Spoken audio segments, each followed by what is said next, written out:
Hey, 2022 is wrapping up, so it's time to wrap up and talk about some video games. It's me, Jake, here to talk about the best games of 2022. These are the gameranx video crew's picks. In the past, we usually do like big crazy award show types of things, but the last 2 years we've been keeping it low key. We might try to change things up next year, but for this year, we kind of like to keep it kind of like a simple recommendation list. We got together, we sat around the table and cobbled together some stuff we really like. A lot of it's stuff you've heard of, some of it isn't. Either way, just look at this not as like the end all be all games we think everybody should think are the best ever. No, just kind of like some fun recommendations from your friends here so you can get to know us a little bit more. Don't hate our picks, leave me alone. I definitely want to hear what yours are in the comments. If you've only played a couple of games this year, 1 game, 2 game, 20 games, it doesn't matter. Either way, leave your own personal list of some of your favorites. Because believe me, a lot of games came out this year, and even if you think it wasn't the greatest year for big AAA releases, there's a lot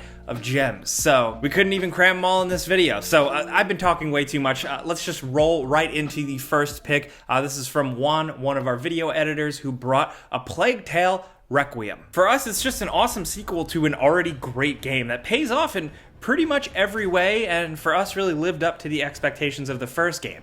Although it does go in a little bit of a different direction and a little bit more crazy and action set piece heavy, and there's a bit of a tonal shift, still with all the new stealth tools and just deeper encounters and just some really great moments, it is a memorable game. Not to mention the fact that it is absolutely stunning looking with some really great music, but also some incredible performances by the lead voice actors. If you like stories in video games, if you like getting whisked away on an adventure like we do, we like single player, straightforward adventure games, Plague Tale: Requiem is a great one. It's fun to play, but also the story is incredible. It's more personal this time around, and it'll leave you feeling something, and that's important to us here. Sounds corny, but we love when a game leaves a lasting impression, dude. Next up, we have a pick, one of a few games that we didn't do a before you buy video on. It's Return to Monkey Island. This was suggested by our editor, our gameplay capture guy behind the scene, Eric, who suggests that it's like kind of an outsider pick, but you have to mention it. You know, the Monkey Island games are iconic, so seeing Ron Gilbert, the series creator, returning after all these years is pretty surprising, but also the fact that the game turned out really damn good. Sure, like there was some and hawing about the new art style, but when you see it in motion, it looks really great, and a lot of the original voice cast is back here, and it's like grade A stuff. The puzzles are some of the best designed in the entire series, and the humor is pitch perfect. It's not like too goofy, it's not trying too hard, it's just natural, and it just worked for us here.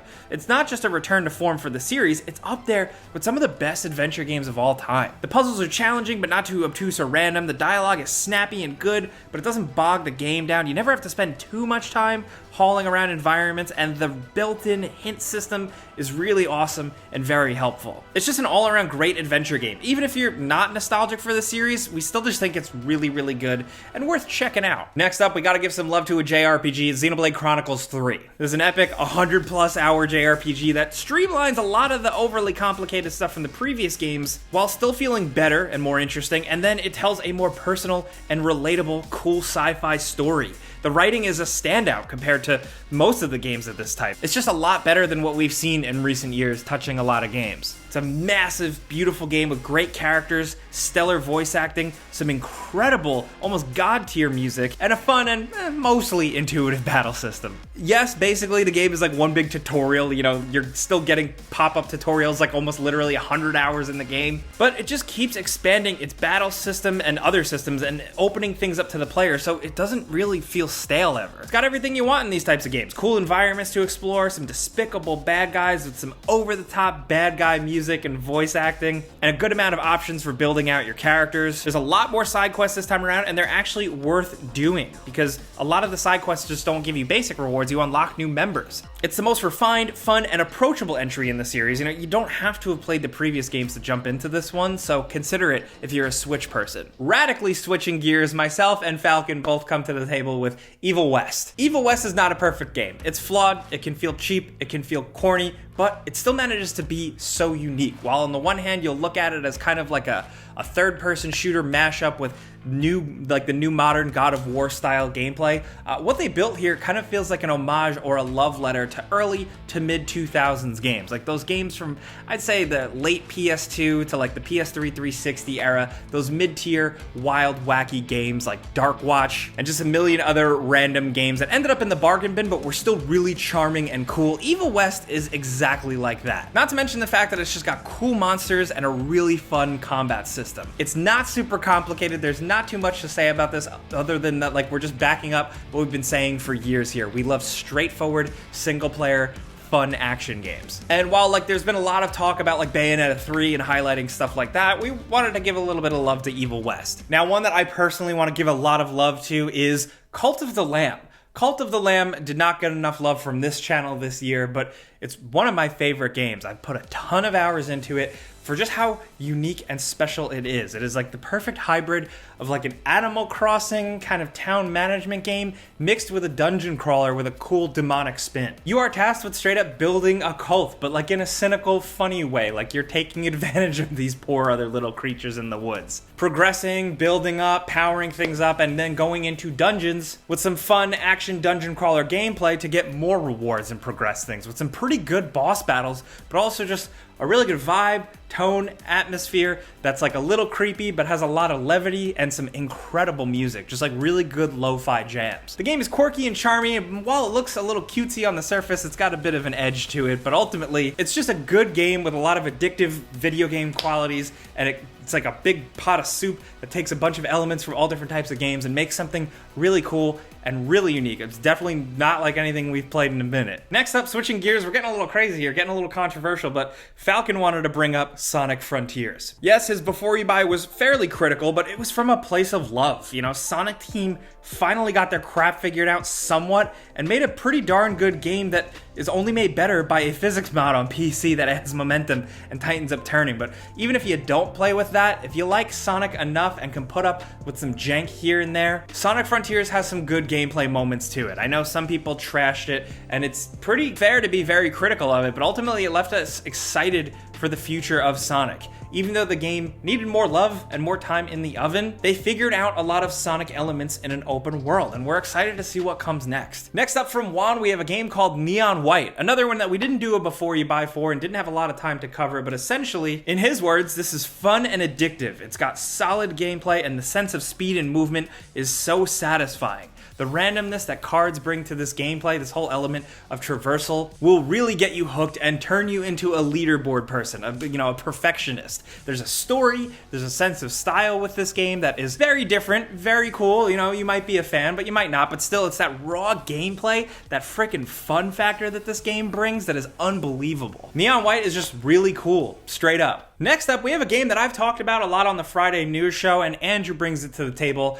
Vampire Survivors. In his words, it's a game that shocked me twice. At first, I couldn't believe that people were losing their minds over something where there's one controller input, but then I couldn't believe how good it was after I played and how I still play it often to this day. There's something that's such a blast about picking your vampire hunter and building them up to the point of taking on what seems like hundreds of enemies while firing off like 5 different weapons as straight up pandemonium is happening all around you. In this game, you're like the embodiment of chaos, and it gets so crazy that it'll make you dizzy. You drop in, you take out enemies, you collect currency, and you keep on leveling up as your hunter as enemy mobs get more crazy and more challenging, which you match by getting more and more powerful. And you do that for like a half an hour or so until death shows up and rocks your shit. Then you do it all over again, slowly unlocking different hunters and more weapons and abilities. This is a little bit of a subgenre, and people will always argue that like there's a better one or there's a different one, but Vampire Survivors has such charm to it, the way it is clearly like a love letter to games like Castlevania, but also just being like this little endorphin rush thing of an addictive game. It's really fun on Steam Deck. That's where Andrew and I both played it a ton,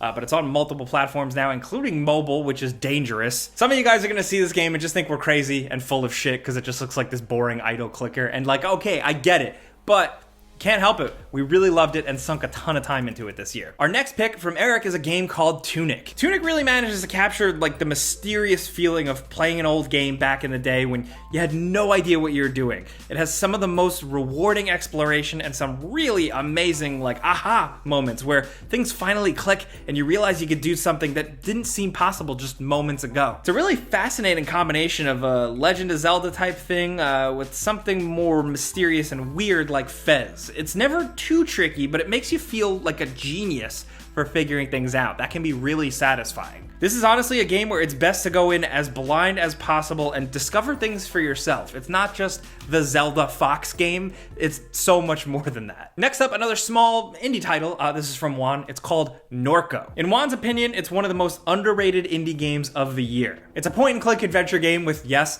a lot of reading, but it's in this surrealist Louisiana. It's a location and a vibe and a tone and atmosphere you would not really experience in a game like this typically, and it is absolutely dripping with it. It is a very cool story, and it'll probably sink its teeth into you if you give it a try. I do believe it has a demo on Steam, so maybe consider that. It's been a hell of a year for point-and-click adventures between Norco and one of my personal favorites, Pentiment from Obsidian. There's just a lot for players who like clicking on things, picking things, and reading good stories. Is it Fortnite? No. Is it cool? Yes. All right, time for one of the best Christmas sweaters, and one of the best games of the year, one of my personal favorites, and also Andrew's choice here, Sifu. Sifu is super tight, and honestly, that will be enough to sum up how we feel about this game, but we can't just give you 4 words. I mean, why is it super tight? Well, it's essentially a kung fu movie meets that hallway fight scene in season 1 of Daredevil with like the vibe and tone of John Wick. It's kind of the holy trinity or the big 3 or whatever. The developers Slow Clap here really nailed the combat mechanics. They took what they learned from Absolver, put it in a cool different structure and refined some things and made a game that really pushes you, really challenges you to learn the hell out of it, but it is so rewarding because every moment, every level, every encounter is so memorable. The sense of style is wild, and the progression that you've probably heard about where every time you die you age is just really unique. The way it's set up, it really makes for one of those games where it's like, just one more run, come on, just one more time.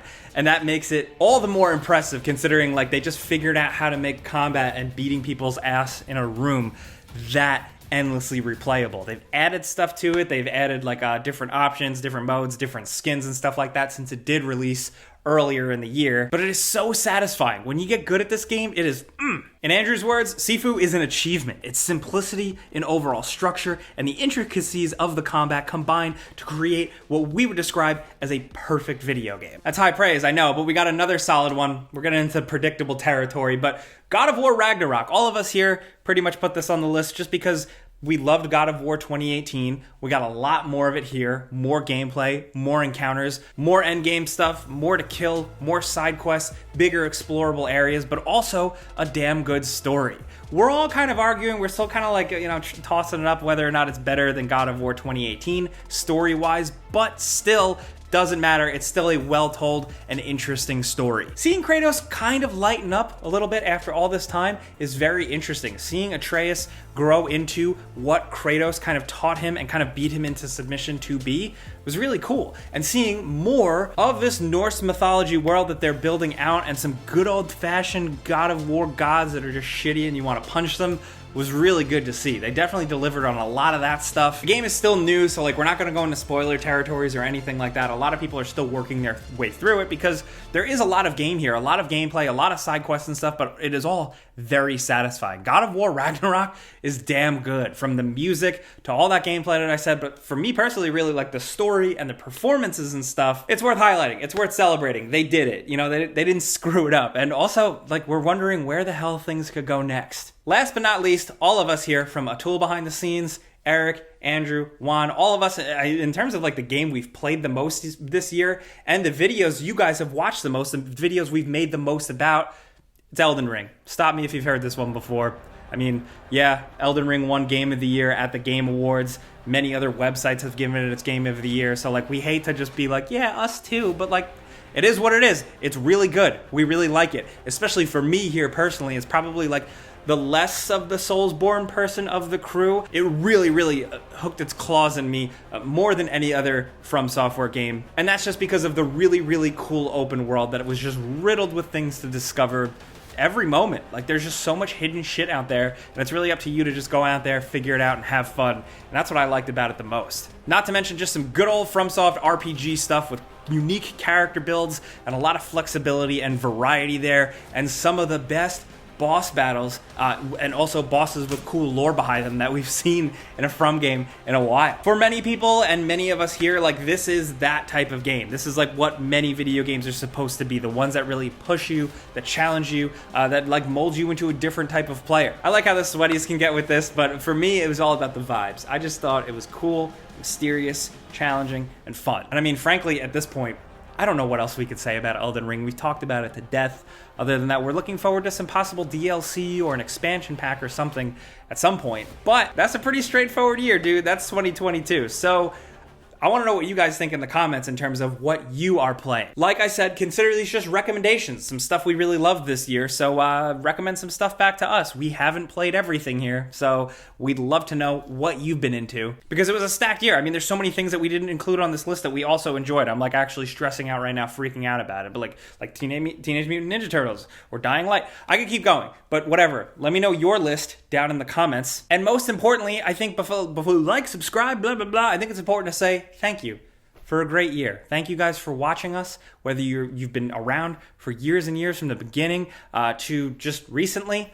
Thank you for showing up. Thank you for watching. We hope that we help, whether just to have something to watch in the background or listen to, or genuinely informing your video game knowledge, your purchasing decisions, anything like that. Thank you. It's cheesy, but like, you watching helps us like feed our families and like live our lives. So thank you. Anyway, if you celebrate the holidays, happy holidays. If you don't, have a great day. Everybody just be safe out there. Have fun. I'm Jake Baldino. Catch me on the Friday show. Catch me on the Before You Buy videos and anywhere else. Thank you guys so much for watching. See you next time. Pizza's on me. And Happy New Year.